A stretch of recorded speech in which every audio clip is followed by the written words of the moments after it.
Chapter 1051, Different Styles of Different Pathways.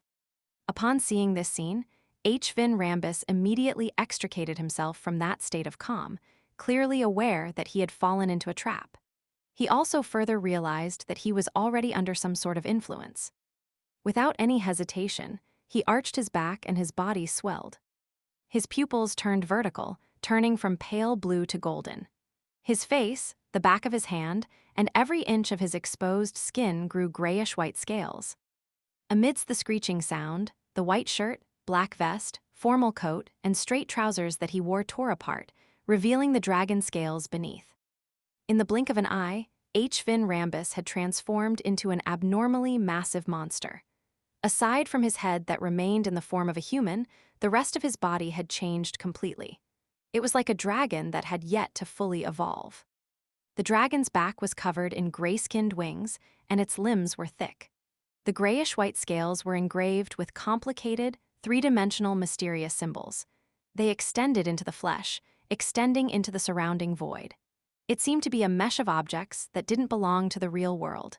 It threw anyone who laid their eyes upon it into suffering a form of mental confusion as their thoughts warped. Even one's spirit body would be tainted with all kinds of thoughts that came from deep within one's heart, eager to rip apart and mutilate themselves. This was the spectator pathway's incomplete mythical creature form. For demigods of other pathways, those who weren't at the angel level, they required immense willpower and firm beliefs to fight in their mythical creature forms. Otherwise, they wouldn't be able to control the madness and the inclination of losing control. There was a high chance of them immediately losing all rationality and transforming into a monster. However, the spectator pathway was different. They had placate which could treat their minds and souls, so they weren't helpless towards the madness and inclination of losing control. Therefore, as long as the fight wasn't prolonged, they could use their mythical creature form and return to normal at will. Whoosh! All the thoughts in H. Vin Rambus's subconscious domain boiled over as they churned, identifying the parts of his consciousness that had been altered, purging them out, and melting them down into nothingness. Whoosh! The violent winds surged around H. Vin Rambus's grayish-white dragon avatar. It seemed to come from reality, but also seemed to come from an illusory world. They carried a certain will as they whirled in every direction. Any creature that was embroiled would inevitably be placed into various abnormal states, stand rooted to the ground in a daze, or blindly escape towards the corners of the garden. There would be varying degrees of losing of control as their knees would buckle before they slumped to the ground. Some would even faint immediately and fall into a coma. Others would reveal their most fervent expressions, crowding around the dragon-like attendants. This was a qualitative change in dragon might, which stemmed from a mythical creature form. It went from its original state of placing others in a state of awe to mind deprivation with even more effects. Seizing the moment when dragon might swept the surroundings, H. Vin Rambus focused and transformed into illusory, sinister versions of himself.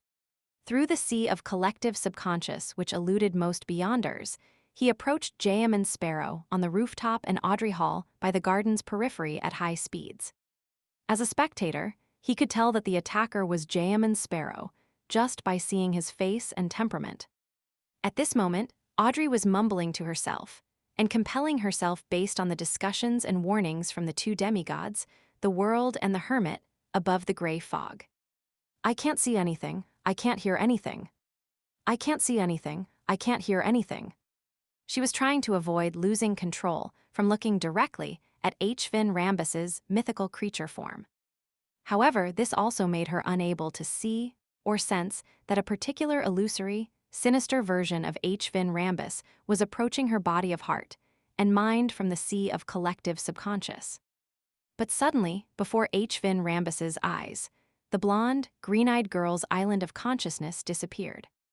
Audrey felt a warmth from her body, as if she had returned from a cold, dark cave to the surface where the sun shined. She hurriedly dispelled the hypnosis and opened her eyes. The sun in the sky pierced through the clouds that couldn't be considered thin, scattering its resplendence. Bathed in the bright golden glow, autumn flowers bloomed in silence. Everything was beautiful and peaceful. Audrey looked around blankly, but she didn't see H. Finn Rambus, Jayaman Sparrow, or the huge crimson moon.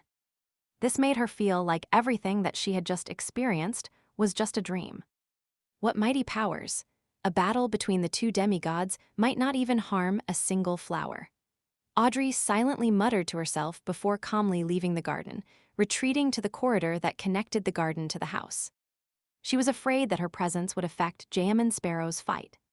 In the concealed world, one of H. Finn Rambus's manifestations had also landed on Jayaman Sparrow's island of consciousness under the crimson moon.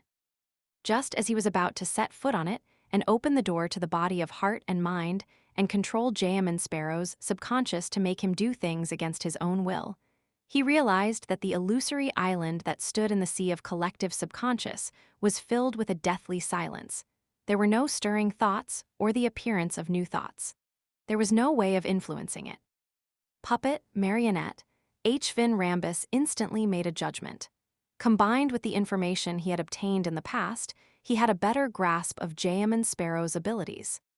He wasn't shocked or depressed. Instead, he felt a sense of glee and confidence.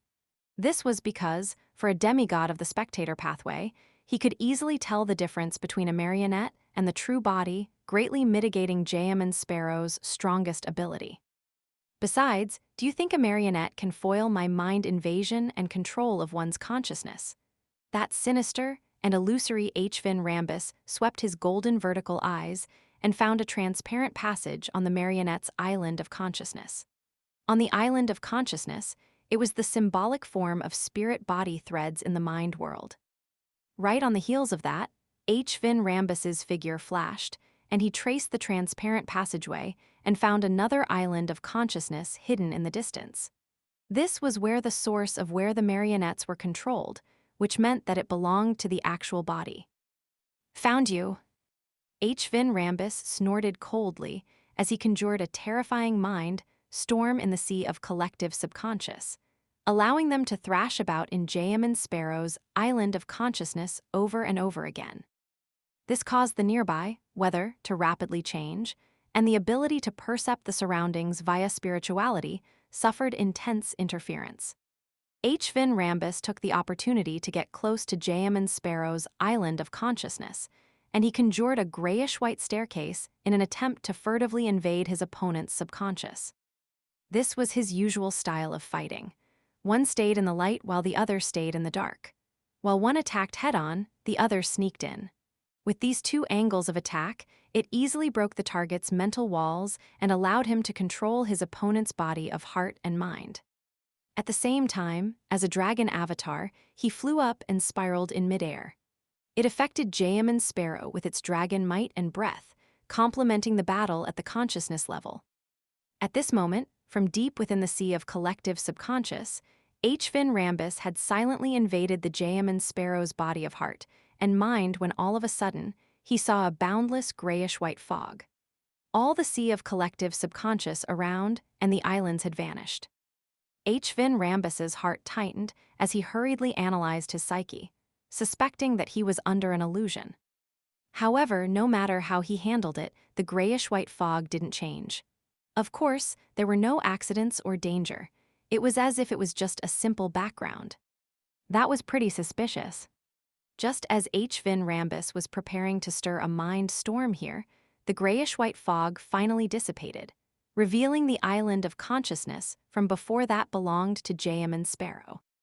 H. Finn Rambus didn't have time to hesitate. He quickly entered the corresponding subconscious and attempted to change his target's thoughts. However, those thoughts were dyed with a bright light, a holy and majestic aura. It was unshakable and uninfluenced.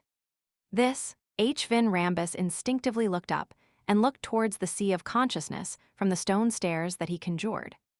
Other than the island itself, there was also a figure with 12 pairs of fiery wings, emitting golden light. It looked like the projection of an angel's powers. Since he was planning on dealing with a demigod from the spectator pathway today, Klein had no doubt used Angel's embrace on himself. With the Red Priest's level of importance, he directed the powers of the mysterious space above the gray fog, allowing him to temporarily be unaffected when facing an incomplete mythical creature form. And the reason why he didn't show it directly was that he was experimenting with H. Vin Rambus. As H. Vin Rambus attempted to invade his island of consciousness, his marionette, Konas Kilgore, distorted the target his enemy locked onto, changing it from Klein's body of heart and mind to Klein's projection of the gray fog. As a result, if H. Vin Rambus found the island of consciousness in the grayish-white fog, it meant that there was a being of unknown origins sleeping in the mysterious space. This meant that Klein had to be wary ahead of time.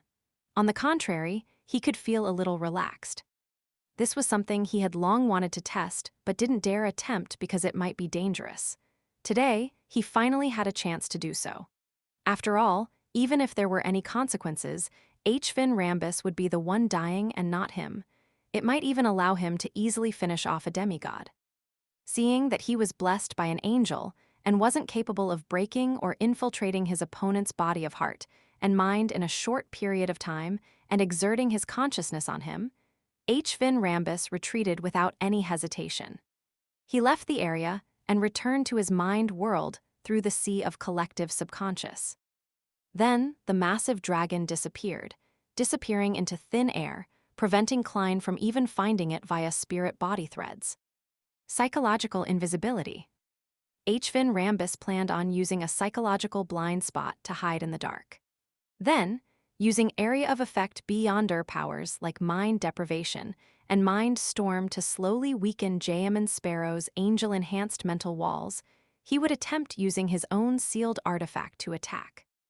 As a demigod of the spectator pathway, although his dragon form was powerful at melee combat, it still lacked the necessary, powerful offensive beyonder powers. It had to be made up for through certain sealed artifacts. At this moment, an illusory book appeared in front of the Jayaman Sparrow, who could be either the marionette or his actual self. Following that, there was an ethereal voice. I came, I saw, I record. Klein was using Lightning Storm, which had been recorded by the creeping hunger. For something like psychological invisibility, it could be easily resolved with a full area of effect bombardment. It has to be said that, when dealing with a beyonder with such a fighting style, the storm pathway was a pretty good choice.